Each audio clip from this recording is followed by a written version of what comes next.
Stay on the line. +1 Chapter 13. Later that night, grooving to Maxwell, Steve drove them to Restaurant X. He kept peeking over at Stephanie, watching her put on her lipstick. He doesn't know if she means to look so seductive or if it is just natural. While stopped at the red light, he turned to Stephanie, trying to put his hand under her skirt. "Stop, nasty." She pushed his hand away. "Don't push me away like you don't want this. You owe me anyway. Bring in a +1 to our date night." "I got you. I wouldn't have asked you, but she really needs me. And you," Stephanie said as she put her makeup bag in the glove compartment. "What I got to do with this?" Steve pulled in a parking spot. "Don't act like that. You know Lakesha really values our opinions. I just want to eat and get my drink on. You know we don't do serious convos on date night. You about to blow my high before I get one." We got out of the car. "Just behave. She's already in there." Steve opened the door to the restaurant. Stephanie walked in and he followed her. "Do you have reservations?" the maitre d' asked. "Yes, William's party of 3, Stephanie answered. "Follow me. My name is Pierre. Your waitress will be Sharon. Enjoy," Pierre said as we hugged Lakesha, who was waiting for us in the lobby. "Girl, thanks for showing me this spot. I love how you two really stick to date night, even when you're not posting it on social media. Power couple for real," Lakesha said, sucking her teeth and popping her neck. "Stop it. We have our ups and downs. You better believe that." Stephanie looked at Steve. He was trying to mind his business while Lakesha and Stephanie were talking. He passed them the menus so they would have their orders ready. "How are you all doing? I'm Sharon, and I will be your waitress for the evening. Do you know what you would like to drink?" Steve looked at Stephanie and Lakesha, still looking at the drink menus. "Can we have a bottle of Moscato and a bottle of Cabernet Sauvignon? Also, homemade shrimp rolls and the double spinach and hummus dip with pita chips." He then paused as Sharon cut him off. "I will be right back with your wine. I'm not done. I want the grilled Norwegian salmon, sautéed vegetable, and mashed potatoes. They will have the shrimp and grits also with the sautéed vegetable. That will be all for now." He passed her his menu. As the waitress walked off, Steve tried not to look in Stephanie's direction. "How you know what we want to eat or drink?" Stephanie asked. He knew it was coming. "My bad, baby. You know they slow in here, so I tried to speed up our wait time. Plus, I'm hungry as a hostage, but we can call her back so you can order." "I'm good with mines," Lakesha said. "That's not the point, Lakesha. I like to order my own food." Excuse me, sweetie. Can you make sure my shrimp are cooked well?" Stephanie said, rolling her eyes. "Sure thing, ma'am," Sharon said, bemused. Steve shook his head. She said all of that to not change her order. That's my wife, he thought to himself. They drank, talked, and enjoyed their food. He was having a good time, actually. To see his baby trying to pick up her friend's spirits made him love her more. After their third bottle of wine, they were shit-faced. The waitress opened the fourth bottle and brought out some more bread. "Thank you," he said to the waitress as she served their table. "If you don't mind me asking, Lakesha, what did Jerome do this time?" Steve asked while buttering his bread. "Sweetheart, Jerome is like 3 guys ago," Stephanie said, looking evil at him. "Damn, my bad. You know I don't be in everybody's business. Hell, I can't remember if I'm coming and going half the time." He tried to clean it up with a dumb look on his face. "It's okay. I know I have had my share of men. My mama always says I'm a career dater with little patience. I fall fast, and I break up faster," Lakesha said as she sipped her wine. "Negative. Don't claim that. I always tell Stephanie, once you understand your worth, you won't settle. You're beautiful and educated, no matter how you try to act," he said to Lakesha. "What do you mean how I try to act? I could be wrong, but I see you dumb down your intellectual side to be accepted. It's okay to stand out sometimes. You might even inspire people to step up. That's just what I see." But like I said, I could be wrong. Pass me the wine. Steve held out his hand to receive the bottle. I don't know if you right or wrong, but this wine got me right, Lakesha said, snapping her fingers, showing the whole restaurant how twisted she really was. I feel you, girl. All they need in here is karaoke, Stephanie said as she danced with her wine glass. We could take this to the house, pull out our karaoke machine, and hit the hookah. I'm not singing, but I will definitely record y'all. He waited for their response. You ain't said nothing. Stephanie gave Lakesha a high five. Steve waved down the waitress, asked for the check, then gave her his card. He got an Uber on his phone. They were too shit-faced to drive. Better safe than sorry. They waited outside for the Uber. Steve was feeling right, head bobbing to no music.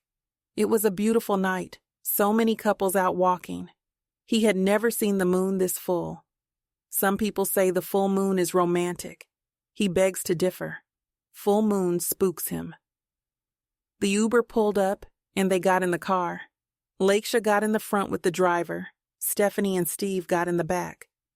10 minutes in the drive, he got tired, thinking he shouldn't have opened his mouth about the karaoke. How was the food in Restaurant X? The driver asked. It was great. That was my first time there. I really enjoyed it, Lakesha said, rocking to the radio station. I really like your hair. What do you call that style? The driver asked Lakesha. I don't know, but you can have it. Lakesha snatched her wig off and put it on the driver's lap. Oh, what the fuck? The Uber driver almost jumped out his seat. The car swerved, barely missing the car beside them. Steve almost choked on his dinner mint. Stephanie and Steve covered up their laughs from the back seat. From that point on, he didn't say a word. That was a case of trying to have small talk with a drunk person gone bad. They arrived at the house and got out of the car. The driver threw the wig out the window into the street. They laughed so hard Steve was scared they were going to wake the neighbors. As soon as they got in the house, they kicked off their heels and ran to the bathrooms. Lakesha in the one downstairs, and Stephanie in the one upstairs. Steve walked into the bedroom and started undressing. He put on his Burberry pajama pants and a t-shirt. Make sure you get the good music when you pull out the karaoke, Stephanie said as she walked into their bedroom from the bathroom. No problem. If you think that is going to make y'all sound good. He chuckled, walking downstairs. Lakesha walked past him, going up the stairs. You got something I can put on to get out these jeans? I got you, girl, Stephanie said as she opened her drawer. Take these pajamas. The guest room has clean sheets already. Make yourself at home. Stephanie passed Lakesha the pajamas. Thanks. You the best friend anyone can ask for. Whatever.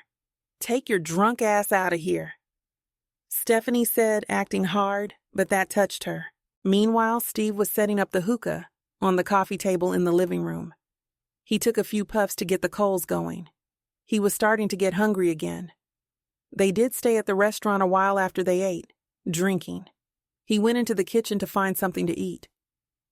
While in the kitchen, he could hear Stephanie and Lakesha hitting the hookah. He walked back in the living room with a bowl of frosted flakes.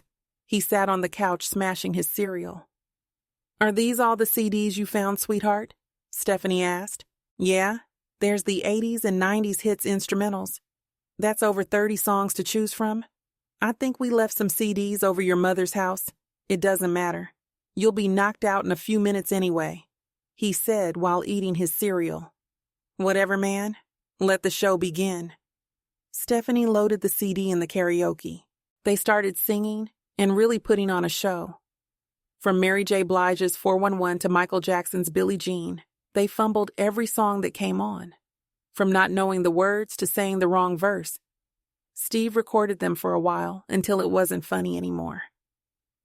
The hookah and Lakesha opening a bottle of wine took the little talent they had.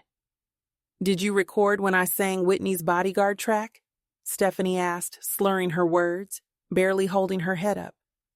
Yeah, I got the both of y'all, and I tagged it the DOS singers. I get it, 'cause it's two of us. Dos for Spanish, Lakesha said. No, da out of sync singers, he said, laughing at himself. They both put up their middle fingers at him. It's okay. The only reason I didn't post any of this on Facebook is because Lakesha came out looking like Halle Berry on Boomerang. Now, without her wig and with that nappy stocking cap on, she looks like DMX. Steve walked into the kitchen to put his bowl up. Whatever, Lakesha said, mean mugging him as he walked by. Thanks again for letting me hang with you guys. I was starting to get a little lonely. I always enjoy my space and freedom in the beginning after a breakup. Now every little thing can start me crying. I've been so emotional lately. Really emotional. I understand, girl, but are you too emotional to cyber date? Stephanie looked at Lakesha for a response. I don't know. You see how I threw my wig at the Uber driver, and that was my good wig. I might not be ready for that. Stephanie got up from sitting on the floor and grabbed her laptop off the dining room table. I'm not taking no for an answer. The best way to get over someone is to get under someone. Stephanie sat down Indian style next to Lakesha. I don't know. I don't want to look thirsty, shopping myself around on the internet. Lakesha frowned. Trust me, I got you. I will get a picture of you off my Facebook and work my magic. It's not being thirsty if you remain classy. A lot of my coworkers use these sites. This is the new way to date. We will start with plenty of fish and Christian mingle. Okay? Stephanie was too excited, I guess. I always hear about people being catfished or something like that. I haven't heard of any success stories from anyone I know. What you think about me doing that, Steve? Lakesha asked him as he walked in the room. About what? You know you are asking the wrong person. About me using dating sites to find a man? I know a lot of people that use it and enjoy it. We had a segment on that, so it has its benefits. It just depends on what you are looking for. Some people use it to chat, while some use it to go on dates. Some people use it to hook up, while others use it looking for their soulmate. I have a homegirl who met her husband online, and they still together, so it can definitely work. Just be careful and patient. He laid on the couch scrolling through Netflix on his phone. You really think I should do it, or are you trying to set me up to look stupid? As a matter of fact, would you do it? Lakesha asked Steve. First of all, I'm happily married, but if we were to break up, hell to the no. I know what happens to fine people like me on the internet. Hold on, Lakesha. What happens to fine people like you on the internet? Stephanie asked Steve. Oh, we get trafficked. Somebody always trying to capitalize off somebody else's blessings, you dig? He licked his lips like LL Cool J. You so damn stupid, said Stephanie. Lakesha laughed so hard that she started to hiccup. Don't laugh at him, girl, or he will never stop. He always looking for an audience. Whatever, I'm going to bed anyway. I want to go to the gym in the morning. I'll holla. He yarned as he went to bed. I need you to type some of your hobbies and things you want them to know. Don't save it until I look it over. Stephanie turned the laptop toward Lakesha. Chapter 14. A loud scream came from downstairs. Sweetheart, did you hear that? Stephanie started shaking Steve. What? What you want now? You didn't hear that scream come from downstairs? I think it's Lakesha. So, if you heard it and you think it's her, why didn't you go check on your friend before you woke me up? I don't get that. Stephanie just looked at him with her head tilted to the side. He blew out hard with a sigh, picked up his cell phone, and saw it was 7:45 a.m. Lakesha, is everything okay? Steve yelled from the bed. Yes, but I think y'all need to see this. Lakesha yelled back from the bottom of the steps. The one fucking Saturday I don't have shit to do, I gotta get woke up. That bullshit. He mumbled as he got up to throw something on. You act like it's my fault, Stephanie said as she put on her robe. You right, baby. What was I thinking? Everything my fault. Oh, but wait. She your friend? You invited her to stay, remember? He started downstairs. Asshole! Stephanie shouted at him as he walked out. When Steve made it downstairs, he noticed the mess they left in the living room. He thought to himself, All this from hookah and karaoke? He walked to Lakesha in the dining room. Lakesha was standing over a busted bottle of alcohol on the floor. I hope this ain't the reason Stephanie woke me up. He looked back as he heard Stephanie reach the bottom of the steps. I'm sorry that I dropped the bottle of tequila, but when I saw the fingers in the bottle, I freaked out, Lakesha said, as she pointed at the fingers on the floor. Steve had to really focus and look. He was still half asleep. What the hell is going on? Hold up. Don't touch nothing. Let me call Detective Bickerstaff. He went to get his cell phone. Are you okay? Are you sure no glass got on you? Stephanie asked Lakesha. Yes, I'm good. Just a little shaken up. I should have stayed in bed, but I couldn't sleep. I was kind of thirsty, so I came down here to get a bottled water or something. When I saw the bar, my mind went to taking a shot. So I rinsed out a shot glass in the kitchen, then came back to pour me a shot. I noticed something in the bottle, but I thought it was a worm. Then I looked closer with the bottle damn near to my face, and I saw the fingers. I dropped the bottle and screamed. I'm sorry to wake you. Lakesha rambled. Don't you be sorry. We're sorry that you had to go through that.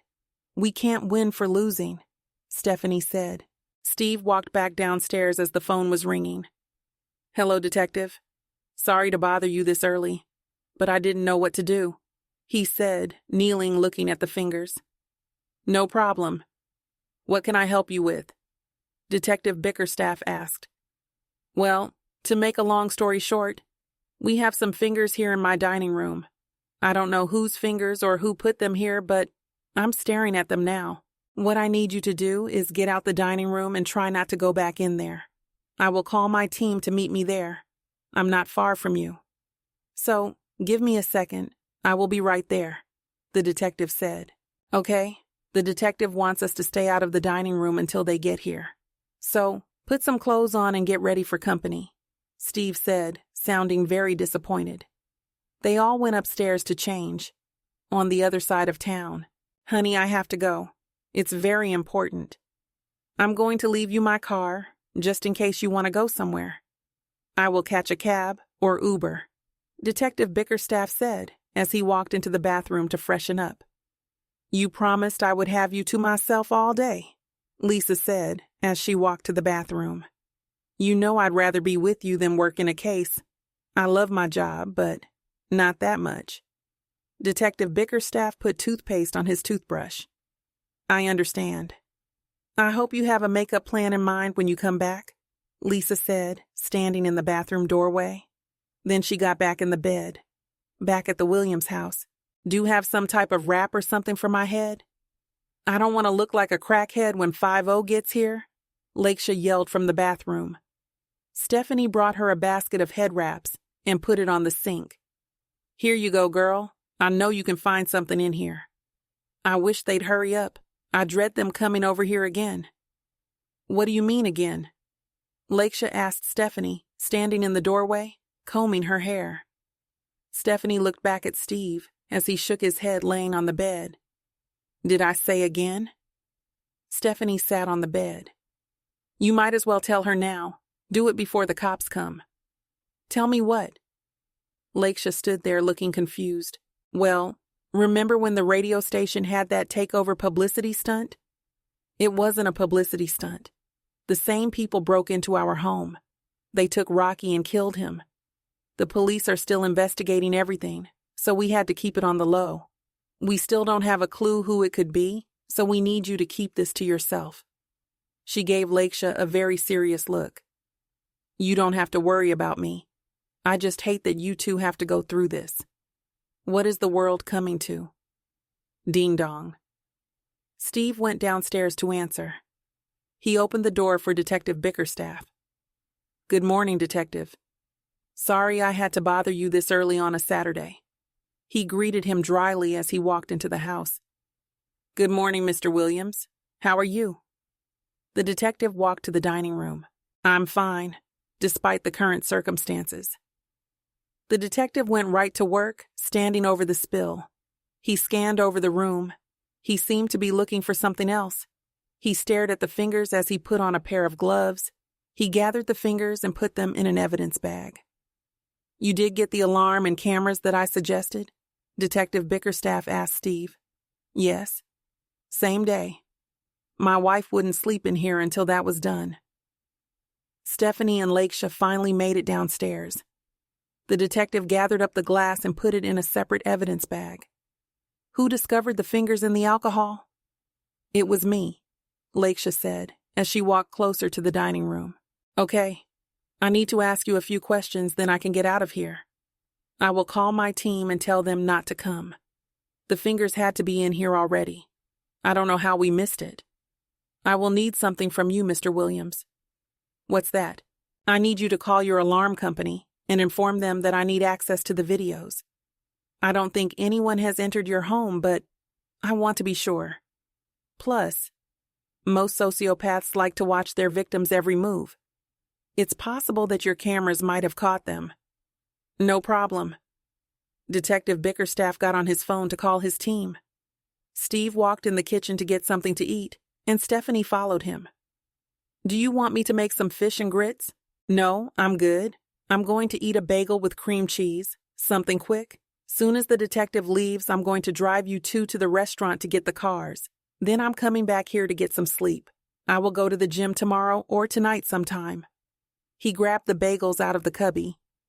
Okay, I guess me and Lakesha will go to the famous toastery. Just thinking about the French toast is making me do my happy dance, Stephanie said with a big smile on her face. Stephanie went upstairs. Steve stayed in the kitchen trying to get his eat on. The detective questioned Lakesha for about 20 minutes. Lakesha went upstairs. The detective gathered his notes and made his way to the kitchen. He was done. I know I told you after I asked Lakesha a few questions I would be out of here. Also, I told you that I needed to talk to you on the 24th. I hate to be a dick, but that talk can't wait. I need you to get down to the station as soon as possible. Detective Bickerstaff said with a sincere look on his face. You sure it can't wait until Monday? I wish. Today is my day off and I have company in town. I will try not to keep you more than 1 hour, I promise. Ladies, we are leaving now. Hurry up, Steve screamed up the stairs. I need to talk to you alone, Detective Bickerstaff said. You good? I have to drop them off somewhere. Then I will meet you at the precinct. He looked at him funny, thinking to himself, why? I need to be alone. Can I catch a ride with you? If it's not too much trouble? No problem. Hurry up, ladies, or you will be catching an Uber, for real. Between the detective and the slow pokes, he was getting annoyed.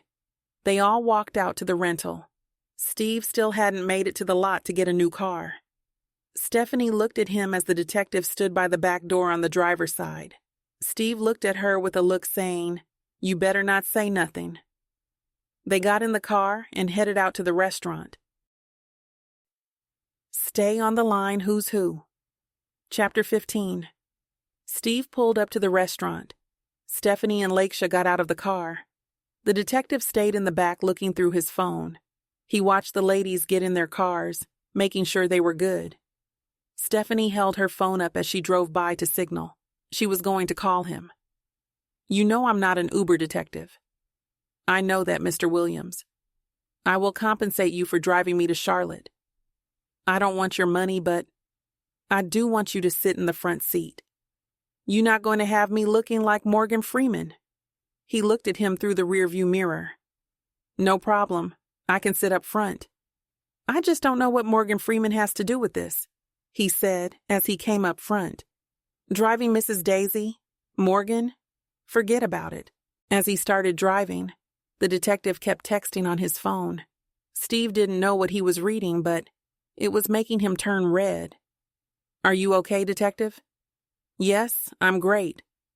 Do you mind if we start while we drive? Would that be too much for you? He pulled out his notepad. Whatever works best for you. Okay, great. How is your relationship with your wife? Is Mrs. Williams honest with you or honest with others? In other words, would you describe her as an honest person? Wow, didn't see this coming. I guess my wife is like most women I've encountered in my life. Being with her 20-plus years, we had our ups and downs. We separated once in the 20 years, but we were back together in less than a month. So overall, I say that we're great. Now, when it comes to honesty, that's another story. I think my wife will tell you a little white lie, or sometimes not tell you the whole story. At times, she will leave out things to avoid unnecessary discussions or arguments. In her mind, she's not lying, she believes. She just didn't tell you the whole truth. But for the most part, I would say that she is an honest person, he said as he peeped at the detective. You never had any questions about her cheating on you? Detective Bickerstaff stared at him. Steve turned and looked at him. Then he looked back at the road. I try not to worry myself being jealous. She's definitely beautiful, and her 5'11" frame commands a certain level of attention. With all that being said, I'm not shabby myself. By me being in the public eye, I have my groupies and stalkers. It's hard on her. Plus, I don't like it when she's being jealous of other women. I try to move on what I know and not by what I suspect. In other words, as long as she's fulfilling my needs, sex me, feed me, and helping with these finances, I'm good. Now, if she cheats while handling that, more power to her. But if I find out, that's another story. I didn't mean to go left on you, but talking about my wife cheating isn't a black and white conversation. I hope you understand. I do. No need to explain. Just trying to sort through the possible suspects. Randy was the head of the list, due to his fingerprints on your back door. Then you said that he has never been to your house. We also noticed he and your wife have some of the same memberships at several gyms. Not saying that we believe she was cheating with him, but we must look at all possibilities. We have our eyes on Tracy Dillion, your former girlfriend, and Rick Stone. Rick Stone has a tight alibi, but his hate for you is very strong. Rick takes shots at you several times weekly on his podcast. Now, Tracy Dillion, she's been avoiding us. Her office says she goes off the grid at times. A lover's fury knows no wrath. Once she pops up, we can move forward with this investigation. Detective Bickerstaff wrote something in his notes. Wow, this is becoming overbearing. I knew that Randy and my wife went to the same gym in Davidson. I didn't know it was several. They're both fitness junkies, so I don't know. I'm going to let you do the speculating. Tracy is diagnosed bipolar, and when I say she goes off the deep end, that's an understatement. I thought she was on crack when we were dating until she got diagnosed. She would get missing for weeks at a time, destroyed every trust I had. Good luck with that. You didn't tell me anything about Rick Stone. Your assistant had him on the top of potential suspects, with great hate towards you. How did this come about? I met Rick over 10 years ago. He was an aspiring journalist. I met him at the Carolina School of Broadcasting. I'd been speaking at that school for over 15 years. I usually allowed the students to ask me questions about the industry, but Rick took it too far. He challenged my qualifications and the type of impact I have on my community. At the time, he was probably right to a certain degree. Even though he was a young man at the time, he was very conscious. The professors had to get security to escort him off campus. He blames me for him being expelled. I tried to talk to the school on his behalf, but they said his behavior all around did him in. He has never crossed the line physically. The detective jotted down some things as Steve was talking. Back to your wife.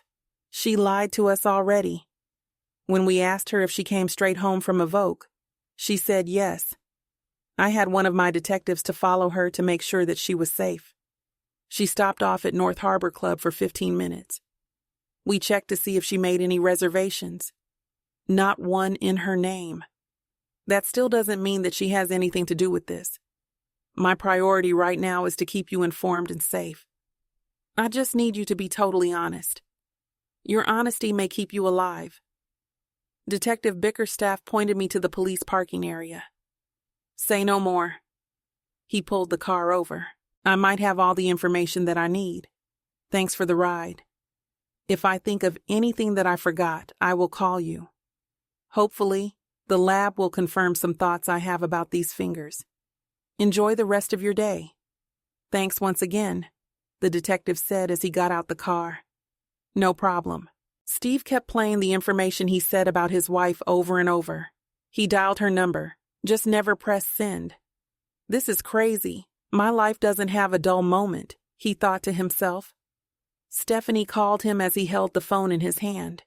He didn't answer. He doesn't know how he's going to keep this from her, especially the way he feels right now. Pull yourself together. Lifeline, he kept repeating that in his head. Finally, he called Stephanie back. Hello? Are you okay, sweetheart? I will be once I get home. I know that's right. See you shortly. Definitely. He ended the call. Stay on the line. Quality time. Chapter 16. The detective was sitting at his desk at the police station. Looking over his notes, he noticed that Tracy has a son. He searched her son's name on his computer. Tashawn Dillion, 24 years of age, no criminal background. Tashawn owns a car wash on Freedom Drive. The detective wrote down the car wash address, as well as his home address. His phone started vibrating on his desk as he looked through his notes. When he picked up his phone, he saw it was Lisa. Hello? Detective Bickerstaff answered. Hi. I know you saw the picture I sent you. Where is the picture I requested? Lisa asked in a seductive voice. I couldn't send you a picture at the time. I tried everything in my power not to blush when I was looking at my phone. Have you eaten? No, I haven't left the hotel. Housekeeping came in and cleaned the room. I moved just enough for them to tidy up. Then I showered and am still laying here in the same outfit I sent to you. You didn't have anything on in the picture you sent me? Exactly. So hurry up before I start without you. Lisa flipped through the channels with the remote. You know how to move me. I'll be there in an hour. Don't move a muscle. I'll pick up some Japanese food on the way. See you soon. He ended the call, then walked down to the lab. He wrote a note on the evidence folder for someone to give him a call once they had something. He ordered an Uber and waited outside the station, at the Williams home. Sweetheart, is that you? Stephanie yelled down the stairs. Yes? Steve responded as he locked the front door. I brought you back a plate. It's in the kitchen next to the microwave. Thanks, he said dryly. He still wasn't feeling what the detective laid on him. He went into the kitchen and opened his containers. One had French toast and eggs, while the other had salmon patties and home fries. He smiled to himself. She really knows me. He warmed it up immediately. He was grubbing when Stephanie walked in the kitchen. I'm going to head out to Concord Mills Mall with Lakesha. Try to get as much rest as you can, sweetheart. I love you. She kissed his forehead. Love to too. Be safe, he said with a mouthful of home fries. Steve heard the door close. He got up with his containers and went to the living room. He turned on the television to ESPN to catch up on his sports. While watching a 30 for 30 episode, he noticed that the living room was clean. He finished his food, then stretched out on the couch and fell asleep. At Concord Mills, Stephanie was sitting in a chair near the dressing room in Express. Lakesha came out in this strapless, multicolored evening dress. Stephanie gave her a thumbs up. While Lakesha tried on another dress, Stephanie pulled a burner flip phone out her purse. Lakesha walked out, but Stephanie was in a daze holding the phone. Snap out of it, Lakesha yelled at Stephanie. Girl, we in Express. Please don't embarrass me. Well, if you weren't all in your Obama phone, you would have noticed I was standing here. When did you get that phone, and why don't I have the number? First of all, none of your business. Secondly, mind your business. Stephanie put the phone back in her purse. Anyway, do you like this dress better or the other one? Lakesha posed. Both of them are cute. I really don't know. Just get them both. Treat yourself. I know I would. Stephanie held up her 2 bags of items she bought. You right, I deserve it. I worked too hard to not splurge on myself a little bit. She walked back into the dressing room. Lakesha came out and paid for the dresses. All this walking got me hungry. Let's go to David and Buster's, Stephanie said. I don't know what they have to eat in there. It's been a long time since I took April. I miss doing mother-daughter things with her. Now she's grown and living in Virginia. Lakesha looked at her screensaver on her phone of April. I'm not going for their 5-star meals. I wouldn't mind a cold blue moon, cheeseburger, and fries, Stephanie said. Lead the way. That blue moon sounds good. At the hotel.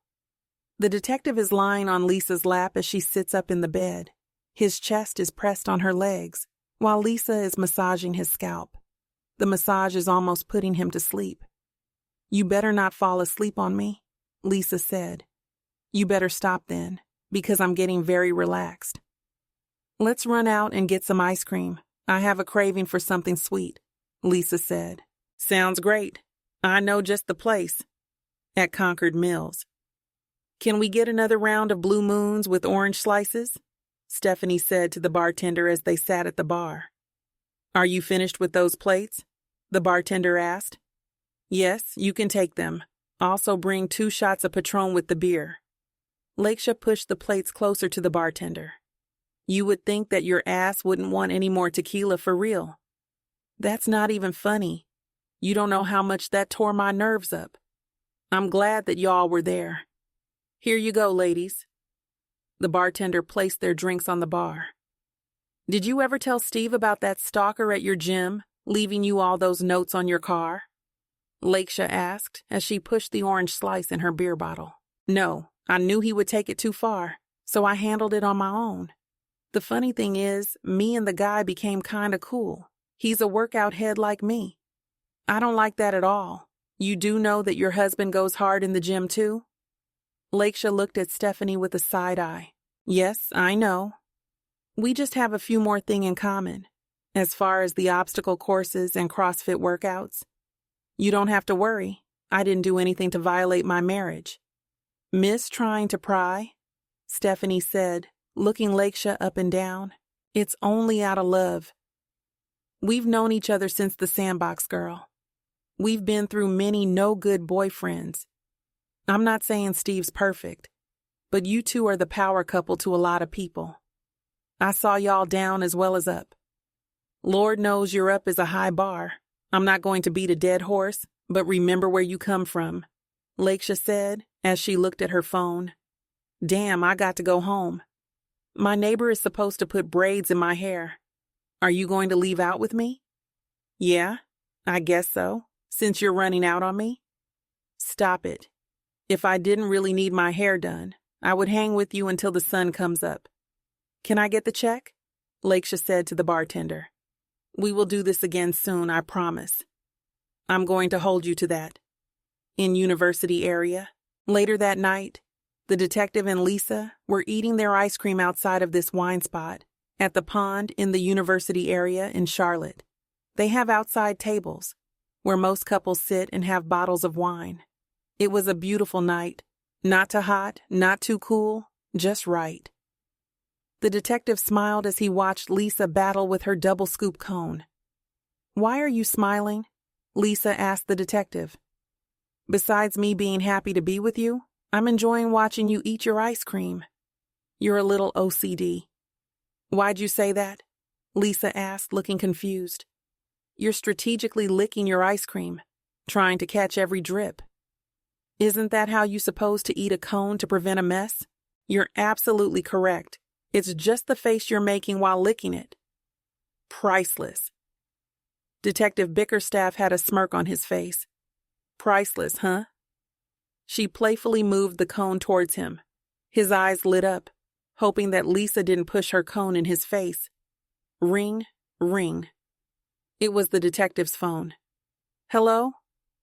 This is Pam Stryver from the Mecklenburg Police Department Laboratory. I hope I'm not interrupting, Pam said. No, you're not. What did you find? Detective Bickerstaff asked as he got up from the table. As Pam was talking, the detective backed away from Lisa, trying to pay close attention to her.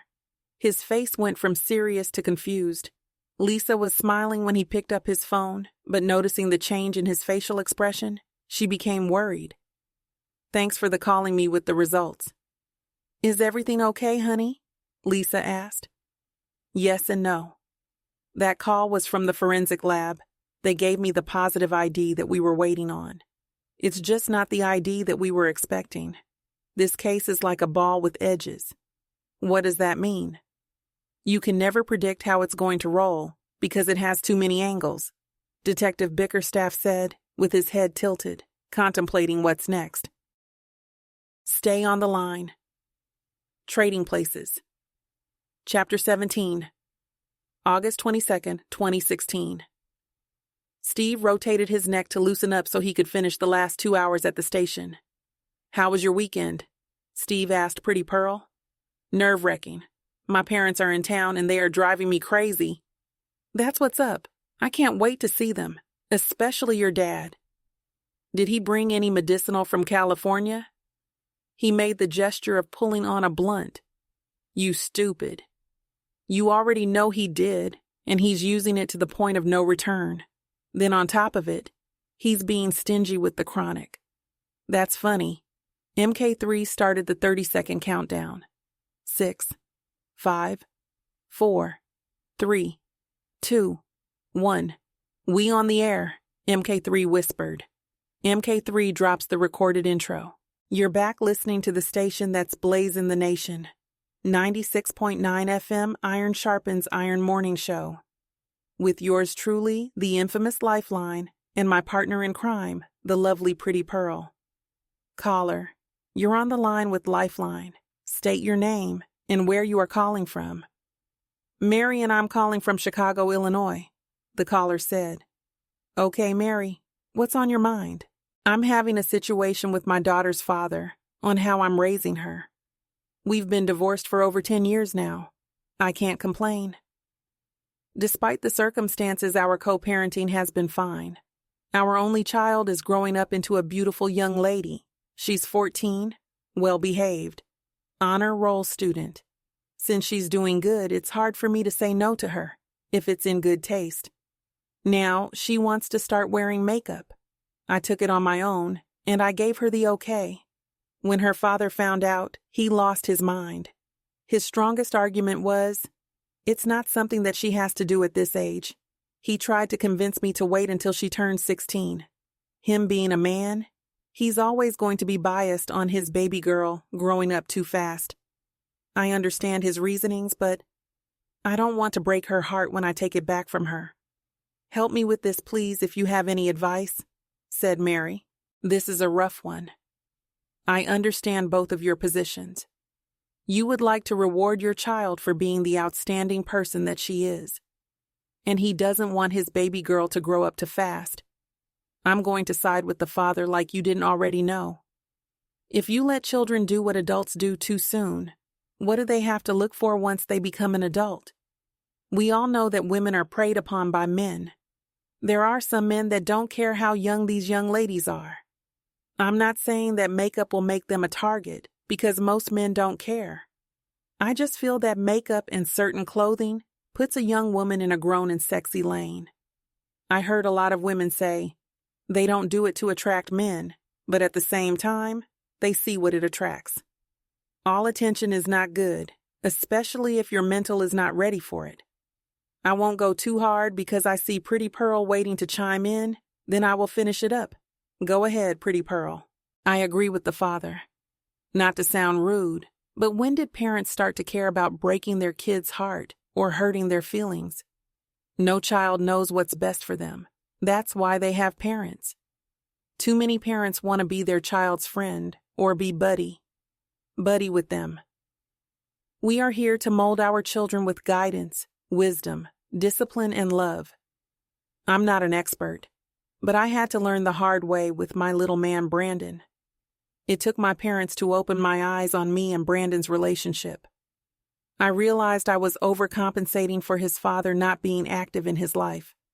I believe if Mary looks back on how she was treated, once she started wearing makeup, her decision can possibly change. Women go through a lot trying to be beautiful. It might be good to postpone your decision. I hope that helped you. Pretty Pearl said, feeling good about her response to the caller.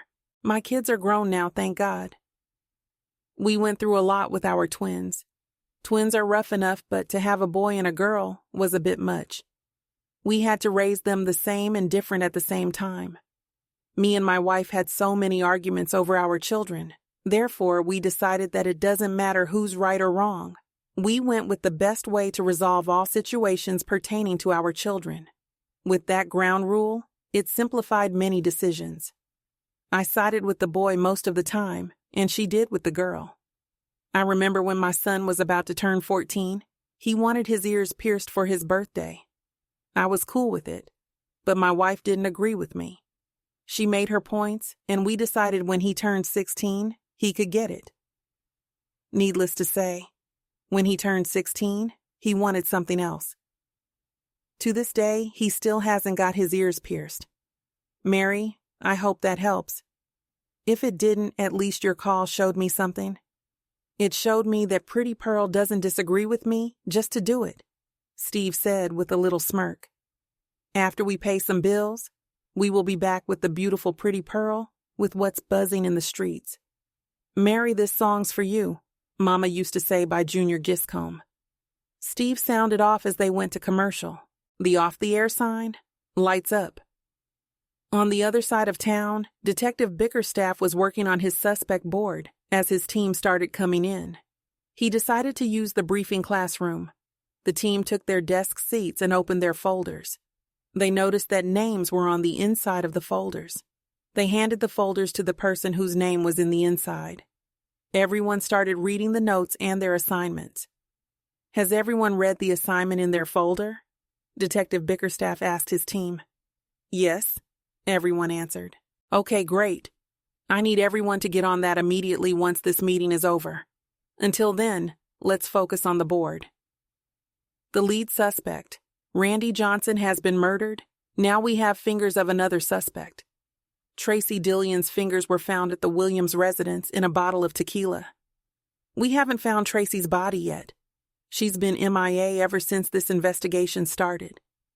The irony of this whole investigation, the top suspects have become victims. The killer is toying with us, sending us in every direction. That's why I switched everyone's assignment to have a new set of eyes. One thing that is evident, the killer's choice of weapon is a knife. They cut off Randy's and Tracy's fingers, and they cut the dog's paws off and placed them in his mouth. I feel that Mr. Williams has said something to offend or piss someone off. It's going to be hard to narrow that down due to his profession. I reached out to the station and am waiting for the last 6 months of shows. Sergeant Lyons interrupted him. Basically, it's like we are starting over, Captain, Sergeant Kim Lyons said as she held her folder. Not necessarily. If you looked in your folder, you will see the detective's name who was working on this before you. I want you all to get with them and compare notes on Wednesday. That gives you 48 hours to investigate without any prior information that might make you overlook anything. Call me or Sergeant Harris if you need anything. Okay, guys, let's get the bad guy. Detective Bickerstaff ended the meeting. Do you think we have enough people on this case? Sergeant Harris asked Detective Bickerstaff as the team exited the room. Yes, we have more than enough. The department has so many ongoing cases, plus we have the best team. Lyons, Jenkins, Baker, and Gonzalez are highly decorated. With you and I leading the team, I feel we have more than enough. Detective Bickerstaff gathered his folders, preparing to leave the room. I hope so, Captain. I just have a bad feeling about this case, Sergeant Harris said, back at the radio station. I hope you're taking notes because you might be the one. Most companies hire from within, Steve said to MK3. Whatever, MK3 replied. What do you mean, whatever? I don't know what your goals are working for this company, but opportunities are not a giving. You better tighten up for real, Pretty Pearl said to MK3. MK3 didn't say a word. He looked at his phone trying to ignore them. MK3 was only 24 years old, very smart, and eager to learn. He was Randy's protege. He worked under Randy for the last 5 years, 2 as an intern. Steve never seen anyone pick up everything at the pace he did.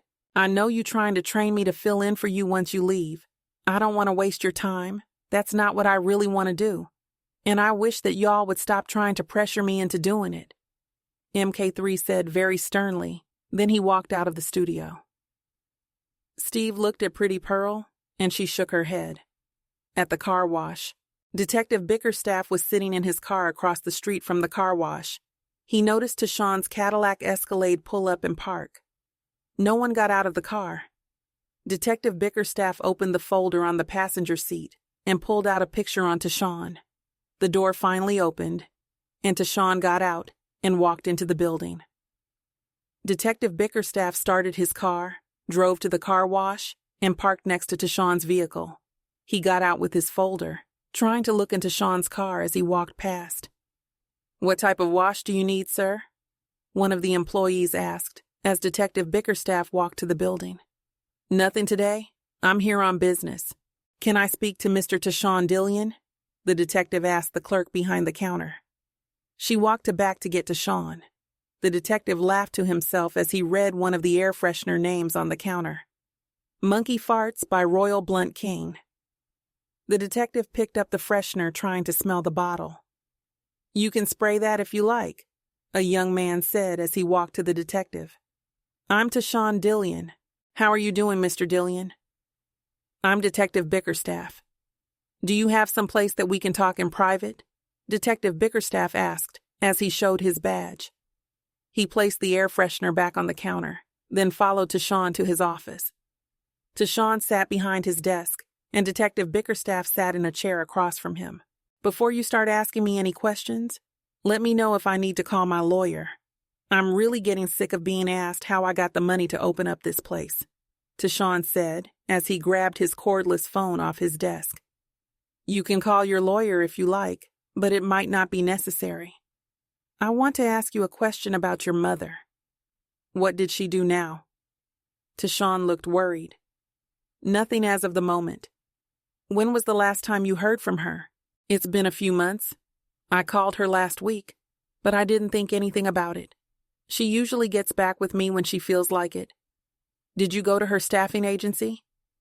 Someone knocked on his door. It was the clerk from the front counter. She was standing in the open door. "Sorry to interrupt, but I need your help for a second," the clerk said. "Excuse me, detective. I'll be right back," he said as he walked out. The detective got up, then looked to see if anyone was coming. He picked up Tashawn's cordless phone and dialed his cell number. Once the number came through on his phone, he hung up. When he sat back in his chair to wait for Tashawn, he noticed all the plaques hanging on the walls. He had a couple of pictures of his mother, most of them from when he was younger. "I'm sorry about that. I had to handle a customer," Tashawn said as he sat back down at his desk. "I understand. Now back to the agency. We've reached out to her office but had no luck. Due to her past of suffering from mental illnesses, we've been trying to be patient. Now," Tashawn interrupted him. "Hold up. If she didn't do anything, why are you looking for her?" Tashawn stood up. "Don't answer that. When you want to tell me what's really going on, call me," Tashawn said as he passed the detective a business card. "I can't go into much into this case, but we think your mother was abducted or dead." Detective Bickerstaff took the card. "What the fuck you mean dead?" Tashawn said with a mean look on his face. The detective got up and closed the door. "During our investigation on a case we are working, your mother's fingers were found. I've been trying to get in contact with you for 2 days. We haven't found her body, and we're hoping she's still alive." Detective Bickerstaff said, pulled a picture out his folder. He passed the picture of Tracy's fingers to her son. Tashawn sat back at his desk, staring at the picture. Tashawn sucked in his lips while breathing hard. "Take this picture and get the fuck out. When you find her body, that's when we will have something to talk about. Close the door behind you," Tashawn said aggressively. The detective put the picture back in his folder and left. Stay on the line up early. Chapter 18, August 23, 2016. Ring, ring. The detective's cell phone was going off on his cooler next to his bed. He stretched, barely opening his eyes, reached over and grabbed his phone. He saw it was Lisa and answered it. "Hello?" he said in a half-wake voice. "Stop acting like you're asleep. The early detective gets the bad guys," Lisa said, sounding like she's been up all night. "What time is it?" The detective was lying on his side with the phone on his face. "It's 4 a.m. where you are. I'm 3 hours behind you, honey. I wish you were here with me in Los Angeles. Not to scare you, but I'm missing you. I miss you as well. I would have never thought that going back home would be a good thing. Meeting you has been a happy moment in my life. The other day I was daydreaming about you, and one of my team members was trying to get my attention. When he finally got it, he said I was smiling in a way he never knew I could do. These guys at the department don't know much about me other than work. They definitely noticed the change once I got back." Lisa blushed so hard on the phone, she didn't know how to respond. "Are you still there?" "Yes." Hearing you say that sent a chill down my spine. "You have me speechless. I'm sorry for calling you this late. My coworker had me thinking you were too good to be true. She dared me to call you. Wanted to know how you would respond if you answered. Forgive me for waking you," Lisa said in a childlike voice. "You're good, but next time you wake me up, make sure it's because you need to hear my voice. I'd rather that than you trying to prove something to someone. Get some rest. I will text you in a few hours. You do the same. Good night." Lisa ended the call. The detective placed his phone back on the cooler. He tossed and turned for about 30 minutes, trying to go back to sleep. Finally, he got up and went into the bathroom to take a shower. He stood in the shower, his hands placed on the shower wall, the shower head in between his hands, beating the top of his head as he faced down with his eyes closed. Steam filled the bathroom as his mind flashed of the case. His mind goes to someone dealing out cards. However, instead of cards, it's Polaroid pictures. Pictures of the car with the words, "Die" and "Jubilars." Pictures of Rocky's wombs, and more pictures showing his paws in his mouth. Pictures of Randy Johnson's body. Pictures of his fingers missing. Pictures of Tracy Dillion's fingers. These pictures kept being dealt over and over at Pearl's house. Pretty Pearl sat at her computer trying to book a vacation. She was looking at the Hilton Sandyston Beach Golf Resort and Spa. Pearl sipped on her coffee as she flipped through the pictures on the website. After she finished booking the suite, she logged out of the computer. "Am I going with you, Ma?" Brandon asked, standing behind her. "Boy, what I tell you about scaring me," Pearl said with an attitude. "No bookie. This trip is for my girls. I was talking to Crystal and them about the circle going to Florida. You and I are still going to Atlanta for Labor Day weekend with your Nana," Pearl said as she got up and hugged Brandon. "Why are you up this early anyway?" "I couldn't sleep, Ma. Then when I saw the time, I knew you would be up. It's been a long time since I've seen you off to work. Also, can I have company over since Nana and Grandpa here?" Brandon asked with a pitiful look on his face. "I knew it was something. I can't get you up to save my life. But this morning you're up. I guess it's just a coincidence, huh? I might have been born at night, just not last night." Pearl walked to the kitchen. Brandon followed her into the kitchen, waiting for his moment. "That's a yes?" Brandon asked. Pearl laughed a little at Brandon as he waited for her response. "Text me when Nana wakes up. I'll ask them if they mind if you have company. If they say yeah, then you good." She looked in the refrigerator. "Okay, bet." Even though he was too excited to sleep, he went back to bed. At the detective's house, the detective was sitting on the edge of his bed with his towel wrapped around his waist. Still wet. He never dried off. He was in a slight daze, everything going in slow motion. He started massaging his temples with his knuckles, using both hands. The more he massaged, the more relaxed he felt. He was thinking about how the search for Tracy was at a standstill. Empty condo, no cell phone records or bank statements. Her son probably could have been more helpful if the detective was able to tell him more. He started playing his visit over in his head, thinking about how he could have handled Tracy's son different. He visualized Tashawn's office. Damn, he realized he noticed a plaque from Johnson C. Smith University on Tashawn's wall. He grabbed his cell phone off the cooler to see the time. 5:23 a.m. Too early, call Sergeant Harris. He started drying off, hoping that Sergeant Harris would talk to Tashawn on the other side of town. Driving to work, Pretty Pearl dialed Crystal. Ring, ring. It rang over and over. Finally, she hung up, then called Lifeline. What's up, Double P? Steve answered the phone using his car's Bluetooth. Nothing. I tried to call my girl Crystal, but she didn't pick up. I should have called a cab or something. I'm sleepy on the low. Pretty Pearl said as she yarned. I'm your backup call to help you can stay up. I see how you use me. You need to take your ass to sleep at night. I can't carry you today, so wake your ass up. He dipped through traffic as they talked on the phone. Whatever. I couldn't sleep. I have been up since 2-something for real. I should be good once I get to the station and get some coffee. I did book the resort for my sister circle. I'm excited about that, Pearl said, sounding more awake. I know that's right. I wish I could get away, especially with all this going on. I would lock up and shut in like a 10-year-old, waiting for his mama to come home. When are you going on vacation? He pulled into the Epic Center parking deck. October 22nd through the 29th. I can't wait.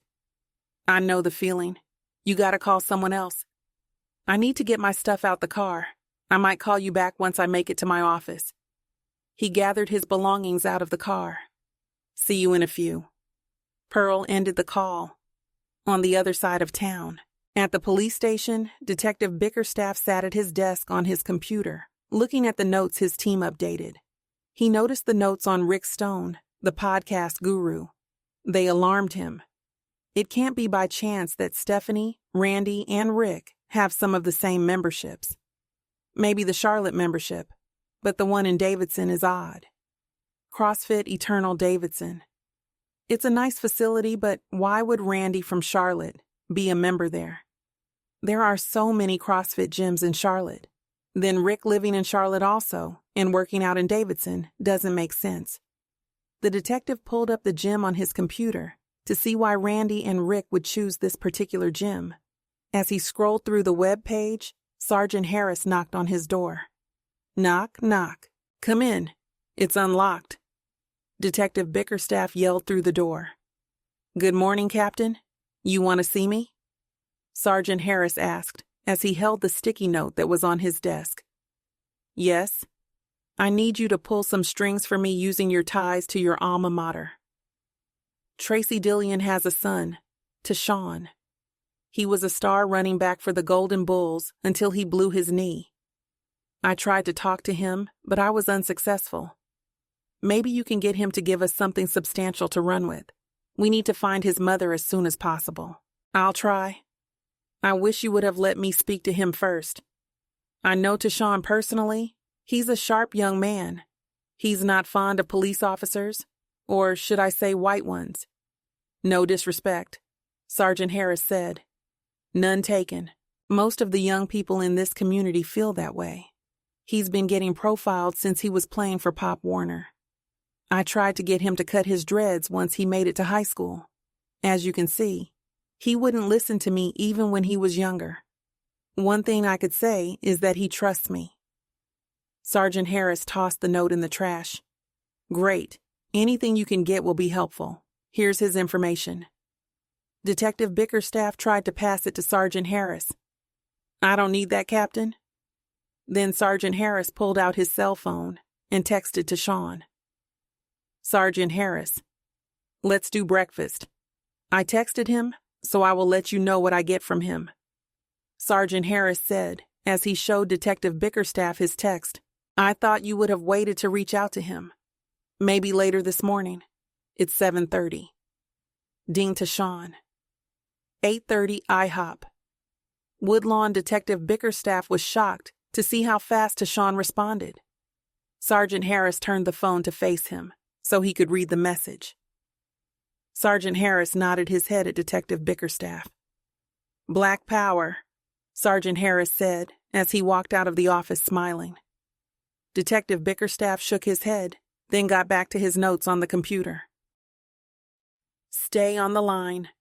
Potluck, Chapter 19. Sergeant Harris pulled up to the IHOP and parked. He got out of the car when he saw Pam, a classmate of his, walking to her car. "Hey, Pam," Sergeant Harris yelled across the parking lot. Pam turned around with a frown on her face, trying to see who put her on blast. "I knew it had to be a fool calling me out like that," Pam said as she walked towards Sergeant Harris.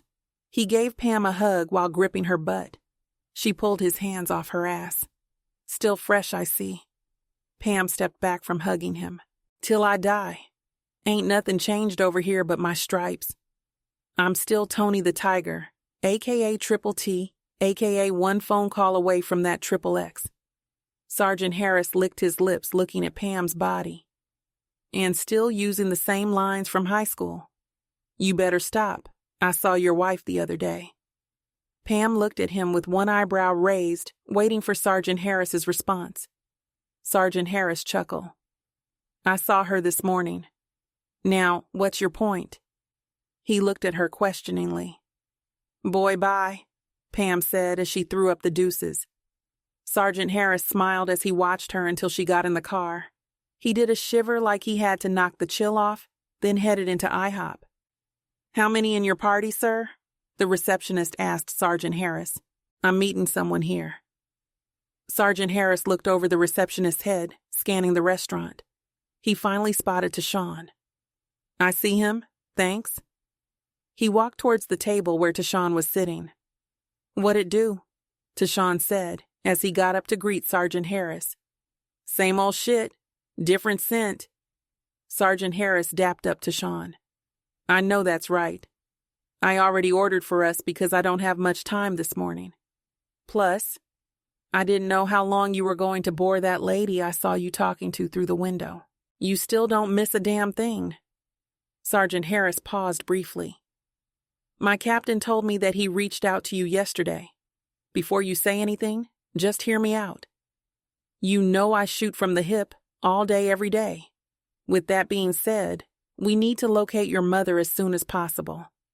I only know of your mother, even with all the years I've known you.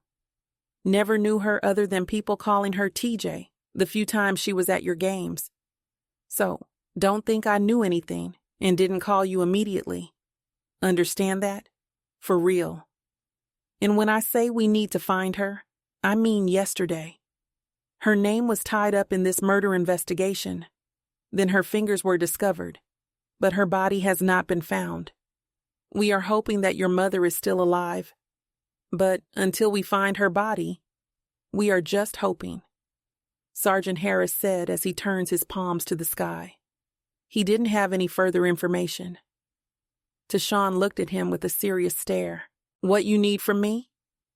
Before Sergeant Harris could say anything, the waitress started placing the plates on the table. Turkey bacon, turkey link sausages, scrambled eggs with cheese, grits, and pancakes, the waitress said as she placed the plates in front of Sergeant Harris. King Hawaiian French toast and a chicken fajita omelet. "Do y'all need anything else?" she asked as she gave Tashawn his food. "Some coffee, black?" "Thank you," Sergeant Harris said. The waitress walked off to get the coffee. "We need anything that can possibly help us find her before it's too late. Any hangouts, lovers? Anything is better than nothing." Sergeant Harris buttered his pancakes. "My mother and I are close, but not that close. So, as for lovers and hangouts, I have no clue." Then something came to him. The last time she went off the grid, one of my high school buddies said they saw her in our old neighborhood. My Aunt Doris left my mother this house off Hoskins. It's somewhat condemned, but for some reason she was staying there. I wanted to go over there after Detective Bickerstaff came to my place of business. Just the thought that those might be her fingers, I decided not to go looking for her. Why look for trouble or more or less pain? I'm texting you the address now. Tashawn typed on his phone. "Thanks. Hopefully, we can get to the bottom of this." Tashawn nodded at him to imply no problem. They both finished their meal and walked out at the same time. Sergeant Harris pulled out his phone to call Detective Bickerstaff when he got in the car. Ring, ring. Hello? Detective Bickerstaff answered his phone. Captain, I need you to meet me at the Burger King off Brookshire BLVD. Tashawn gave me an address off Hoskins, where his mother likes to go. I'm on my way to the Burger King now. Okay, great. Should I get a warrant before I come? Asked Detective Bickerstaff. This your show, Captain? I'll be waiting for you. Sergeant Harris ended the call. Detective Bickerstaff sat there for a second, absorbed in his thoughts. Then he proceeded to leave without the warrant. He battled with himself about not getting the warrant as he drove to the Burger King. I should call it in and have them send the warrant to my printer in the trunk, he thought to himself. He pulled up beside Sergeant Harris. Sergeant Harris had backed into the parking space. Therefore, when the detective pulled in forward, their windows were facing. Detective Bickerstaff rolled down his window to speak to Sergeant Harris. Yeah? I have a funny feeling about not getting the warrant. Call it in for me, since you have the address. Tell them to send it to printer number 469 in vehicle UPC 301. Thanks. Sergeant Harris blew smoke out his window, some seeping into Detective Bickerstaff's car. He rolled his window back up. Sergeant Harris called in the warrant. Then he got out his car. He tapped the trunk of Detective Bickerstaff's car to get him to open it. He popped the trunk and got out of the car. You kill me, Sergeant Harris said, with a little smirk on his face. Why you say that? I knew you couldn't come without going by the book. Now we here waiting on paperwork to do our duty. Paperwork sometimes lets the bad guys get away. You guys are going to stop busting my balls. I've seen too many investigations get thrown out because someone didn't follow the guidelines. You know what? Close the trunk. I'll follow you. Hopefully, the warrant will beat us there. Detective Bickerstaff got back in his car. Sergeant Harris closed the trunk. Then he got in his car. They drove for about a mile before Sergeant Harris stopped in front of a beat-down ranch-style house. The grass in the yard was almost 2 feet high. The house had green moss on some of the brick. Detective Bickerstaff got out his car and went straight to the trunk. Sergeant Harris watched Detective Bickerstaff from his driver's side mirror. He could tell by Detective Bickerstaff's body language that the paperwork hadn't come yet. Sergeant Harris got out of his car and went straight to the front door. Bam! Bam! Sergeant Harris knocked on the door, then turned to see what Detective Bickerstaff was doing. Sergeant Harris shook his head as he saw Detective Bickerstaff on the phone. No one came to the door. Sergeant Harris walked around the house to the back door. The windows were covered with sheets or tinted plastic. When he made it to the back, he noticed a foul smell. 2 trash cans overflowed, looking like they haven't been emptied in years. The grass in the back was worse than the front yard. Sergeant Harris was still trying to look in the house but had no luck. Bam, bam. Sergeant Harris knocked on the back door. No answer once again. He turned the knob to find it wasn't locked. Sergeant Harris cracked the door and peeped around the side of the house to see if Detective Bickerstaff was coming. He didn't see him. Sergeant Harris pulled his flashlight out of his back pocket. Hello? Hello? Is someone in here? He yelled through the door, still not entering the home. Shining the flashlight through the door, he saw 2 sets of steps. One set that led into the kitchen and the other going down to the basement. Sergeant Harris drew his gun, looked back to see if Detective Bickerstaff was coming, then he walked into the house. Fuck. Sergeant Harris turned his top lip up, trying to cover his nose from the smell. It smelled like piss, trash, and death. The kitchen had a sink full of dishes and trash everywhere. I know his mother wasn't staying here. This looks like a dope house, he thought as he walked through the house. He kept stepping on darts that were scattered all around the living room. Sergeant Harris? Detective Bickerstaff yelled from the open back door. I'm in the living room, Sergeant Harris yelled back. Detective Bickerstaff put on a pair of gloves from his pocket. Then he pulled his gun out as he walked up the steps that entered the kitchen. Detective Bickerstaff hit the light switch in the kitchen, and the lights came on. He saw the mess. It matched the awful smell. Sergeant Harris was surprised when he saw the lights from the kitchen. Then he hit the switch in the living room. "What the fuck? Come in here, Captain," Sergeant Harris said in a baffled tone. Detective Bickerstaff walked to the living room while looking at all the trash everywhere. As he got close, he saw Sergeant Harris staring at the ceiling. That made him look up, wondering what had Sergeant Harris's attention. The living room ceiling was covered with 96.9 FM flyers of the Iron Sharpens Iron morning show. Someone had thrown darts into the ceiling. Hundreds of darts hung from the ceiling, as if by design. At least we know where the smell is coming from. Sergeant Harris was looking into a 5-gallon bucket in the corner of the living room. The bucket was full of shit and piss. The living room didn't have any furniture, but it had 7 fold-up chairs. They walked the rest of the house. The only bathroom had Comet cleaner thrown everywhere, like someone started to clean it up. One empty bedroom didn't have a door. That room was kind of strange, with no trash was in it. The master bedroom was locked with a padlock. Detective Bickerstaff lifted the lock to see what type of keyhole it had. Then he looked at Sergeant Harris while he shrugged his shoulders. "Let me see the lock," Sergeant Harris said to Detective Bickerstaff. Detective Bickerstaff backed up from the door. Bam! Sergeant Harris kicked the door open. He broke the knob and padlock latch from the door hinge. A horrendous smell attacked their noses. A mattress was on the floor with no box spring or frame. No sheets were on the bed because they were thumbtacked to the wall covering the windows. Sergeant Harris pulled the sheet up, then covered his mouth trying not to throw up. The sheet covered a message written in blood on the window. New beginning. There was also a dead cat placed in the windowsill.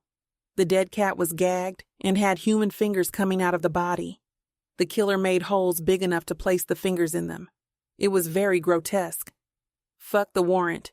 Call the team," Detective Bickerstaff said, holding his nose.